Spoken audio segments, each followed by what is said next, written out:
Hello YouTube, review for Revolution 2023 for AEW this evening. Now as is often the case, you have a long pay-per-view and then on top of it you got the media scrum. I actually sat back and watched a little bit of the media scrum. It's still going on right now even as I'm recording, but since those media scrims tend to go for a little bit of a while, I don't have all night, so I'm going to start recording this review. Now one thing I will mention, and I'll probably include a link to the scrum in the description, I will say that to their credit, AEW is actually making a little bit more use out of the scrum this time around because right off the beginning of the scrum, we got a extended promo and question and answer session with MJF that added a little bit of color to a couple of things here going down the road. It was actually kind of funny watching the journalists try to figure out how to ask him questions when I don't think that was necessarily what they were expecting as part of the programming. But then additionally, according to that, before I kind of tuned out to come back over here and to record the review, Wardlow was actually there and he was kind of face to face with Powerhouse Hobbs, who showed up. So I'll talk about him a little bit tonight. Now, it was good in the sense that I'm hoping they use some of that footage for possibly a highlight package for Wednesday. But I am going to talk a little bit about that because it is funny that they decided to do that because there are a few questions that I have coming out of the pay-per-view as far as that piece is concerned. Now, since it is a long night, I'm not going to use up too much of your time, so here's what it comes down to. The pay-per-view was fantastic. There was a lot of great matches on the pay-per-view, a lot of great moments on the pay-per-view. As far as the pay-per-view itself, I'm going to rank it extremely highly. I'll give it a letter grade at the very end, but it's going to be extremely high. But what it really comes down to is what I talked about leading into it. The build to it wasn't great. It was just all over the place. When you finally get to it and you get to the pay-per-view, the matches were able to execute very well. But even then, there are a couple of quibbles that I'll have about a few things and some possible missed opportunities. But on the whole, I can't say it's not satisfying. When you order a pay-per-view from AEW, on the whole, they generally do a pretty good job delivering. And this is certainly one of the ones where I think they delivered the most. And I'll get to it kind of match by match. But we ended with an Iron Man match that I thought was really well done. But there are a couple of quibbles that I'll have about it. And then some other matches where I think the result is right, but I do have a couple questions going forward. But let's get straight into it. Now, one thing I'll say off the top is that for whatever reason, my cable company or just the box itself, my PVR that I usually watch everything on, decided to just reboot itself at the beginning of this pay-per-view. The timing could not have been worse. So I missed the first couple of minutes of the pay-per-view, but I was able to get in only a couple of minutes, and I missed a couple of minutes of Jericho versus Ricky Starks. But I did watch the majority of the match. What I put down there is decent match, attempted interference from Sammy Guevara, cut off by Action Andretti, and then was one with the Rochambeau. It's one of those things where it was a good conclusion to this feud, but at the same time, I really wasn't invested in it. I was fine with Ricky Starks and Jericho, but at this point, kind of, a lot of Jericho's feuds kind of go the exact same way. Now, the good news is that by winning, hopefully, this leads to Ricky Stark moving forward and progressing, and he did touch on that because Ricky Starks was one of the other folks that I was able to check out in the post-media scrum, where he kind of addressed that Jericho became kind of a stepping stone that potentially gets him potentially into the title picture, and I agree with that because I think he has to move on, and then Jericho can move on to whatever feud he's going to go with going forward, probably with Action Andretti or maybe somebody else. It'll be hard to say, but regardless, I think Jericho needs to move on, and Ricky Starks needs to move on as well, and hopefully this leads to bigger and better things for him. But this match was the blow-off match, and it was fine. It got the result that I think we all needed and wanted out of it. But then we were able to move on from there. Now, speaking of blow-off matches, next one was Christian Cage taking on Jungle Boy Jack Perry. This was the final burial match, a.k.a. no holds barred breaking into a casket match. That's really what it came down to. The stipulation, now again in the realm of the lead-up being not so great, the stipulation really could not have been more last minute. The whole final burial thing didn't even come up until Rampage. So Christian Cage had come out on Dynamite, making it like a no-holds-barred kind of match, a fight, quote-unquote. And then Jungle Boy did allude to it as far as the little video promo showing him digging up a grave, but at the same time, it wasn't until Rampage that they finally just called it the final burial match, a.k.a. a casket match. This is something that you could have literally built up to even a week or two before, leading into the pay-per-view. Again, the build. The result was fine. The match itself was very good. The guys were going back and forth. It was very physical. And Jungle Boy got a ton of the offense early on. And only after a little while did Christian finally start cheating a little bit, which I made the note. It was dumb of him not to start cheating earlier because there's no disqualification. He was perfectly allowed. He could gouge eyes. He could do all kinds of things. He could use foreign objects. Like, you may as well just start cheating right from the get-go and take the advantage of the situation and the fact that there are really no rules to this. And that was kind of a thing with a match like this, where I'm looking at it from the no-holds-barred perspective, and I'm looking at it from a common-sense wrestling logic perspective, and the fact is, Christian Cage cheated all the way throughout this match, but there were several opportunities where he had the opportunity to cheat and extend his own advantage, and he didn't fully capitalize on it. And there are also a couple of things that they did which kind of throw off the whole point of this. You had a low blow, but then there was another situation where maybe a low blow could have stemmed the tide from Jungle Boy. And at the same time, he throws dirt in his face, and he hits him with the kill switch on the stage, but Jungle Boy evades the concerto. And I couldn't get my head around why. The kill switch is supposed to be a finisher, and he did it on the stage, and then he was able to evade the concerto and prevent the kill, the kill shot, so to speak. But anyway, whatever. So Jungle Boy ends up winning and hopefully moves on to his next feud, and that's kind of what it came down to. The match itself on the whole was perfectly fine, but there were those little gaps in logic, which I'll fully acknowledge is probably just me being overly picky, but that's kind of unfortunately what happens when I'm watching some of these, because sometimes I just kind of look at it and laugh a little bit to myself. Now, the next match was actually a very good match. We went from there straight into the Elite, taking on the House of Blacks for the AEW Trios Championship. Now, this goes under the category of the match was great. I enjoyed it. It was good. A lot of back and forth, a lot of great spots and movements, and, a lot of big move after big move after big move. Brody King was a star in this one. I think everybody got an opportunity to get some shine in it, which was fantastic. And thankfully, and I'll get to that at the end, thankfully the result was the correct result. Again, the build to this, questionable. It really should have been built up a little bit more, but I think we got the result that was the right result for the situation. Started off extremely technical and became physical right away. Julia Hart actually got involved, and ate a V-trigger, which was hilarious, for a near fall, which was funny. Lots of action. And the House of Black wins, which is fantastic. My next line was, correct result. It was a great match. It was very enjoyable. Got the crowd into it. And the crowd was good all throughout this pay-per-view. But the House of Black needed this. They needed the win. They needed these titles because in this whole time, in this whole run of the House of Black, there have been a lot of times where they've been out there, they've done good promos, they've been menacing, they've done all these things, but it's never resulted into anything. And in this case, you had Julia Hart interfering, you had her eating a V-trigger, you had all kinds of things going on. The House of Black needed this one, and it adds credibility to them. And for goodness sake, now the Trios division, which is looking better all the time, has plenty of potential opponents. They need to have some matches, they need to have some defenses, they need to hold this title, not forever, but for a decent period of time to establish them that, hey, the House of Black has actually won. All of this noise that they've been making this whole time has actually led to them winning something. Now, please feature them. Please feature these trios matches. Please feature this team and have teams going after them, trying to get the titles from them, and have them defend it on a few different occasions, because that's going to help build credibility to titles and also build credibility to the House of Black themselves, and they need it. One of these factions has to be successful, at least for a night. The House of Black was successful, and that was the correct result. So next up, you had the ladies match. Saraya taking on Ruby Soho and Jamie Hayter. Now, unfortunately, I didn't make the video. I was going to do the prediction, but the end result of this was a logical conclusion to this, because given the way they had been building up into it, it was one of the avenues that you could go down, and I think it made a lot of sense what we ended up with. Now, initially, my thought was that it kind of drew a death slot, because you would just come off this Elite versus House of Black, very physical, but also very high-flying kind of match. And I thought that the ladies were unfortunately stuck in a bad spot. I do think they were able to win the crowd back, which is to their credit. So congratulations to them on that. All three were able to get a lot of offense involved in it. Jamie Hayter had some big moments where she did kind of the various power spots. Ruby Soho got in some offense. Saraya was able to hit some moves.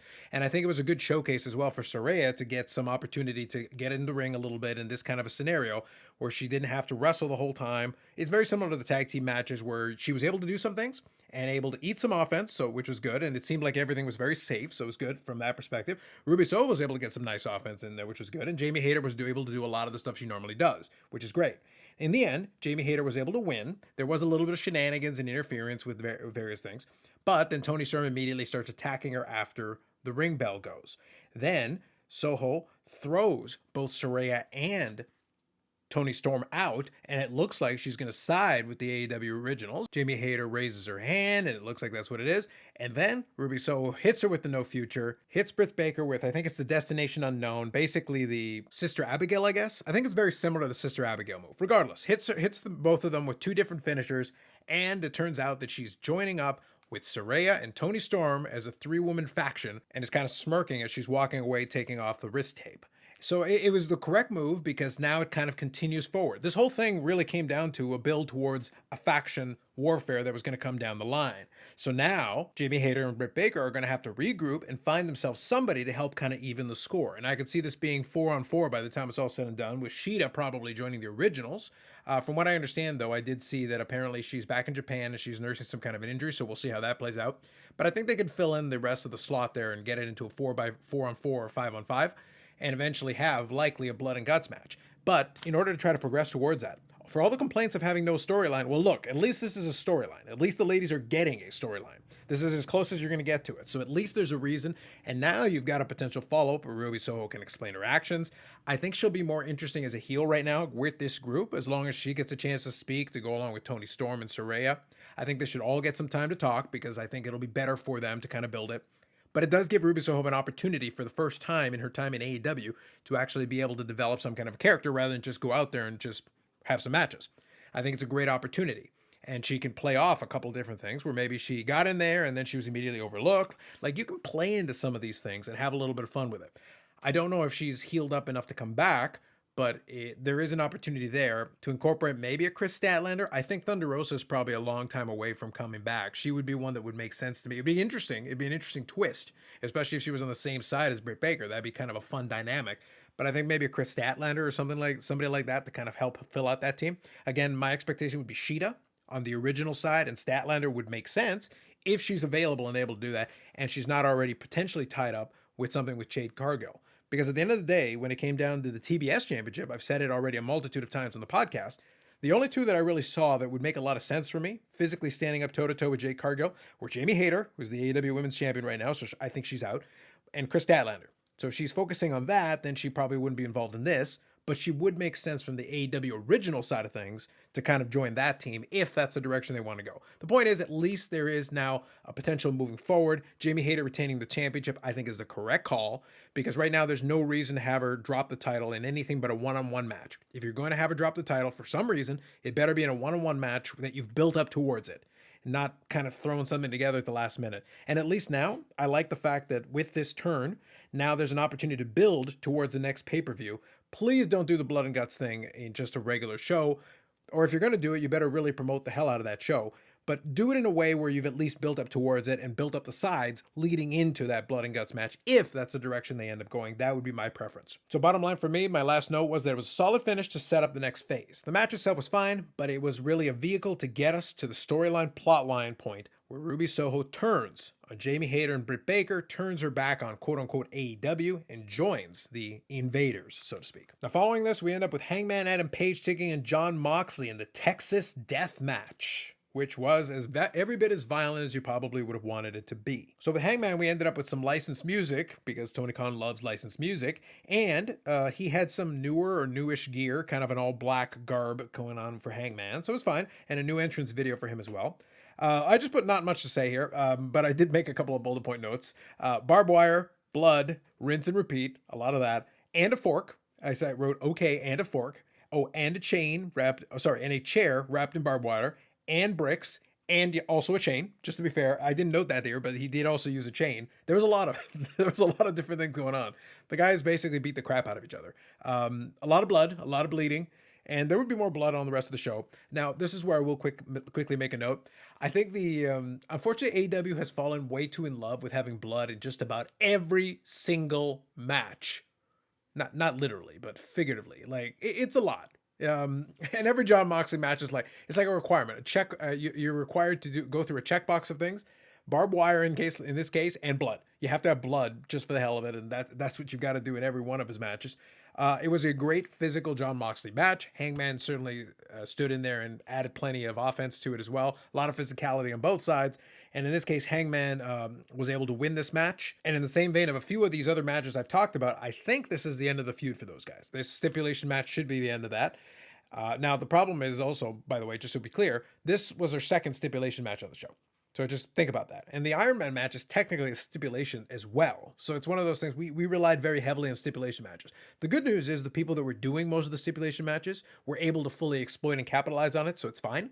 But try not to use that many stipulation matches on one show, parse them out a little bit. All right, next up, we got Samoa Joe taking on Wardlow. Now, this is a situation where they were 100% of the death spot. I mentioned the death spot with the ladies match, but the ladies were able to win them back. And Wardlow and Samoa Joe were able to a certain degree as well. This was for the TNT Championship between these two. They had at least a little bit of background leading into it. They used the video package effectively, I think, to set up this match a little bit for it. So that was good. But at the same time, what it really came down to is that it got some reaction eventually, a decent match for them.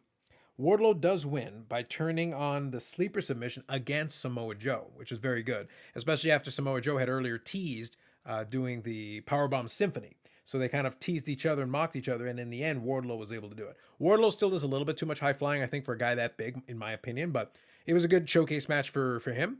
And Joe was able to hang in there and make it interesting because Joe is really good at having a nice physical match.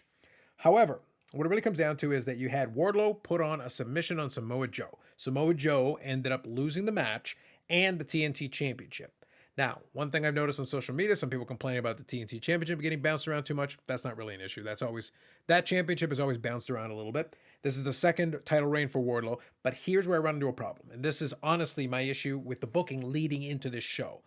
I was fine with these two having this be the potential end for that feud because Samoa Joe still has the ROH television championship. He could actually go away and just focus on ROH because now it's on Honor Club. So ROH is going to have a weekly quote unquote show on Honor Club and they could have the pay-per-view and Samoa Joe could still be the television champion over on Ring of Honor. So I think that's perfectly fine. And right now that's okay for him. But for Wardlow, what you've done here though, and this is where I think it's a bit short-sighted, I'm kind of concerned about it, is that you have Powerhouse Hobbs facing him on Wednesday. Like it's an immediate turnaround. Powerhouse Hobbs right now is not in a position. I think you've booked yourself into a corner, honestly, because at the little media scrum, as I mentioned a little bit earlier, Powerhouse Hobbs confronts Wardlow and basically says, 3 days, you have 72 hours, and I'm going to take the title, whatever. And that's perfectly fine. That's great to build that match up. However, I think Powerhouse Hobbs needs to win. In my opinion, I think he's right now on the ascend, and right now he's actually been making great progression, winning Face of the Revolution match on Dynamite and having, the Sonic ring, because that's basically what it looks like. It's a gigantic Sonic ring. But the point is winning the stupid Sonic ring is an opportunity for that title match. The fact though, that you put it so, oh yeah, you're going to get a title shot immediately after on the following week's Dynamite after a pay-per-view where suddenly Wardlow had won that TNT championship. So you're telling me, option A, you're going to have Wardlow retain and Powerhouse Hobbs goes through all that trouble to win a title match on television that he loses.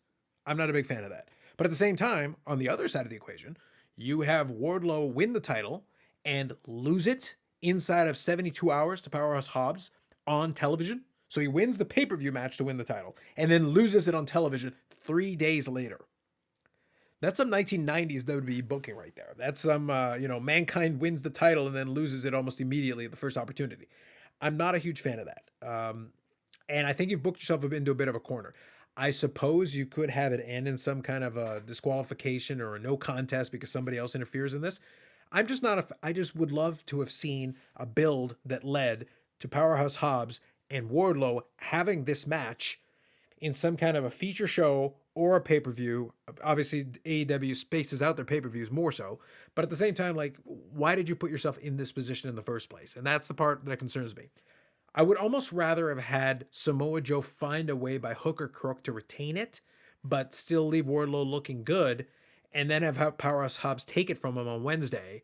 So at least you transition from one champion to another, and then have Wardlow chase it. But I understand you have to end the feud. So I feel like you did book yourself in a corner. I feel like it would have been better if you weren't going to do that to have Powerhouse Hobbs get a title shot, but put some space between him winning the Sonic ring and getting the title shot. But now you've thrown it in 72 hours later, and now we're stuck with what we're stuck with. Now, next up, we had the Tag Team Championship match, and I put a note. I actually forgot about this match, and that is honestly the truth. I 100% forgot this match was on the card, and I honestly think you probably could have put it on the pre-show, and I don't think anyone would have noticed or cared. The match was fine, but at the same time, the show feels like it gets kind of long anyway. So it's it feels unnecessary to throw this match in there. I didn't really feel anything for it. In this case, the result was to get us where we needed to go. It started with a fair bit of comedy. That was a big thing. And it did end up fine. And the Guns retained, which is perfectly fine. But then they, are declaring themselves champions, saying, talking about how great they are. And then FTR comes out. So now you're going to reestablish that FTR is going to challenge for this title, which is great to set up the next feud. But at the same time, I kind of laugh about it because it's okay, so what about the Acclaimed? Maybe the Acclaimed want to have a return one-on-one match as well. Oh, sorry, 2-on-2 match as well. But then you've got FTR who probably needs something to do. So it's one of those things where I'm good either way. Regardless, having FTR there and having a title match between them, I think it'll be perfectly fine. It's good for the Guns to have that. At least they were able to win this pay-per-view match. Who knows how long they're going to hold those titles with the Acclaimed and with FTR breathing down their neck potentially. What's funny is I actually was very surprised that it wasn't Billy Gunn turning on the Acclaimed that helped them win. In this case, it just turned out to be the case that they kind of took advantage of the situation, took advantage of the numbers and how everybody else took themselves out, and were able to win the match and retain. But now we've got the Guns and FTR, and potentially the Guns trying to evade FTR for a little bit before eventually getting roped into a match. So we'll see how they decide to play that piece. But at the same time, regardless, it was interesting having this match on there, and I honestly think you could have cut it, and I don't think anybody would have noticed, especially with the match that comes next. And that next match is the main event of the evening. Now, this was a great match. This was a 60-minute Iron Man match. Now, it was a great match, and I think already a lot of the early returns have come back, and a lot of people are big time in praise of it. And I'm going to be in praise of it as well. However, I will point out that for me, one little thing that I thought was a bit quirky in the way they decided to approach it, and I'm actually very surprised. I'm a little disappointed that they didn't take advantage of it, even in the media scrum afterwards, and I'll explain what it is that you ran the 60 minutes. It was a beautifully paced match where Bryan Danielson was very much in his element. MJF came ready to go as far as understanding how to time it, be a super heel. He even had a spot where he was in the crowd. There was a kid and his mother. He took basically a cup of water or something from the mother and basically sprayed the kid with it. And obviously that got a lot of attention. And they even referenced it in the scrum when MJF came in, like cursing everybody and making fun of everybody and talking about it. And I loved his line where somebody asked about that. And he said, "Oh, the kid looked thirsty." And I thought that was a really good line. MJF at his heelish best. But regardless, they went back and forth, went very physical, had the moments where each one worked over a body part. You had Bryan Danielson with his shoulder, and then throughout the course of the match, you had MJF basically clutching at his knee because at different times he hit the knee. And he's actually done this a number of different times. And to his credit, I want to kind of add, that's why I say in this instance, the post-media scrum is actually very handy because MJF actually made reference to an old football injury that he kind of claims talks about the knee, and that his knee is a bit of an issue, and because he's used this knee thing in a variety of different matches. So I think that's a great little added feature, a little added piece of flavor to the whole reason why, for whatever reason, it seems that in a lot of these matches, once he starts hurting his knee, it becomes like a reoccurring thing for him during the course of these matches. But obviously Bryan Danielson, being a great technical wrestler, went after the knee. MJF went after the shoulder, and both guys kind of went back and forth on that, taking advantage of these different situations. There was a good spot in the middle of the match where MJF was able to even up the score because Bryan Danielson actually got up 1-0, but then MJF allowed himself to get disqualified, cheated to get disqualified, and then took advantage of the hit in order to pin Bryan Danielson twice. And disqualification made it 2-0 for Bryan Danielson, but then the 2 consecutive pins made it 2-2.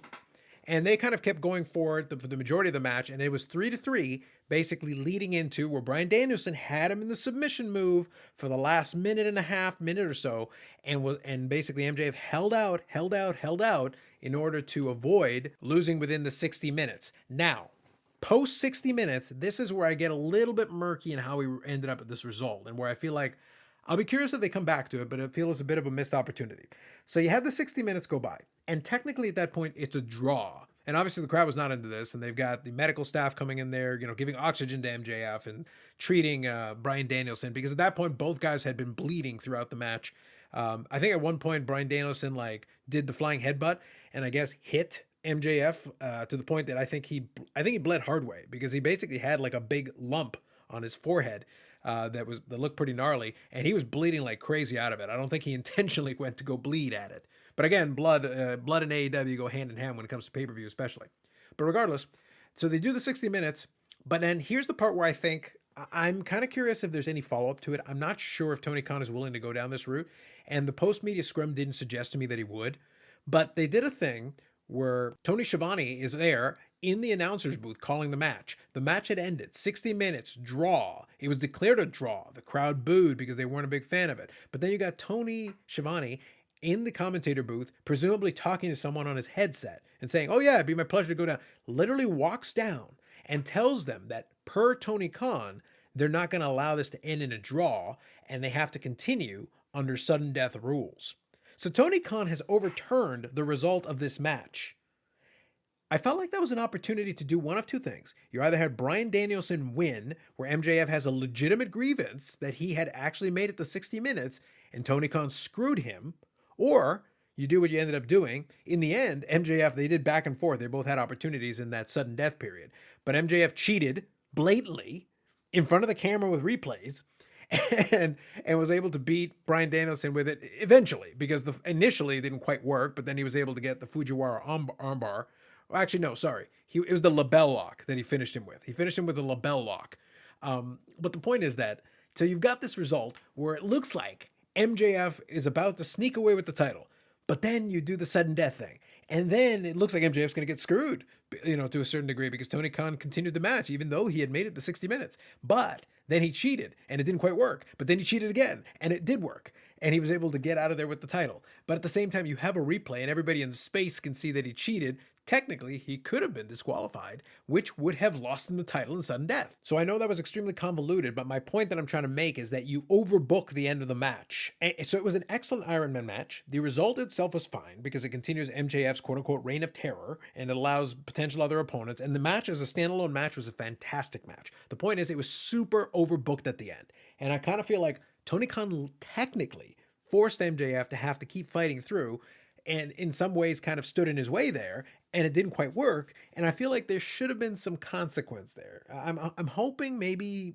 in a future episode MJF will like pick on Tony Khan for this or point this out. Like, I feel like there's an argument to be made from MJF's perspective that he felt like he had made it to 60 minutes, and then you tried to take the title away from me, but I still won. Like, there are ways you can spin that, I think. I just don't know if they would do it. But that would be kind of my angle on it. And I felt like at the Scrum, an opportunity was missed there to do some of that. It was just MJF being his sleazy self and, picking on everybody else. But like, and Tony Khan's literally sitting right there. And there was an opportunity, I thought, that would work out really well from that perspective. All right. And from there, that concludes my review of AEW Revolution 2023. Overall, as I said, a fantastic show. Hopefully, there were a lot of feuds that kind of got closed off on that, which allows some of these wrestlers to go into new feuds. Hangman should be doing something else now. Ricky Stark should be doing something else now. And now the Guns, presumably, I guess, are going to be facing off against FTR, I suppose. Although I guess the Acclaim could still have a stake in this, potentially. And we've got new trios champions. We've got an extension to the feud between the AEW originals, the ladies, and the invaders, the outsiders, whatever you want, ex-WWE folks, basically. But so you've got a continuation of that, which makes sense. In this situation, it needed to be a continuation, which is fine. Now, the question is going to be where it goes from here. But all in all, even though the build to it, honestly, was terrible, it just was not a good build. The resulting pay-per-view was extremely satisfying. Hopefully, the audience was able to enjoy it. Obviously, the crowd there was able to certainly enjoy it, and it seemed like they were into a lot of the things all throughout the evening, especially considering how much stuff they were expected to keep focusing on and cheering for. I think they did a commendable job making great atmosphere for someone watching it. So I don't regret seeing the pay-per-view at all. I thought it was fantastic. Now, the question is going to be, as usual, follow-up. Some of these things are going to need a certain right kind of follow-up, and there are opportunities presented. Can you present them and set up the next thing in a better way? Now that you have the pay-per-view out of the way, are you able to then build towards the next one with proper pacing, normal pacing, just not throwing everything in there at the last minute the way this one was done, even though in the end, you didn't land the plane, in my opinion, in the right place as far as the go-home show. Well, on this one, you were able to land it perfectly. You landed it on a dime, beautifully right in the right spot. And it was about as good as it could have been as far as the pay-per-view is concerned. Arguably the best Revolution pay-per-view they've ever had. Maybe one of the best AEW pay-per-views top to bottom they've ever produced. And that's heady praise because they've definitely had some great ones. But this one certainly delivered, I think, in a lot of ways. As far as the standalone pay-per-view, I have to give it an A or an A+. I'm leaning toward like a straight A because obviously it wasn't perfect. There were some things that were missing. But it was probably the best, strongest top-to-bottom pay-per-view that I can think of. Honestly, the Tag Team Championship match was probably the weak spot in there, and you could have cut it out, and it would have been even stronger for me, just a little bit more quality in there. But FTR coming back, I think, made up for a lot of that. It set them up to come back, and I think a great reaction from the crowd, and I think the potential for going forward, I think, justifies its place on the card. And if a decent match that leads to a post-match angle that could potentially lead to something interesting down the road is the weakest part of the show, that's a really good show. Top to bottom, that has to be considered a great show. Anyway, that's it for me. Curious for your thoughts in the comments section. More videos coming up on the channel. Looking forward to the Wednesday Dynamite because we'll have to see what happens now going forward. Now that we've gotten past this show, what do they do as a follow-up? Because now MJF is still champion. Who's his next challenger? Who's going to move on with some of these other championships? And does the TBS Championship ever make it back onto pay-per-view?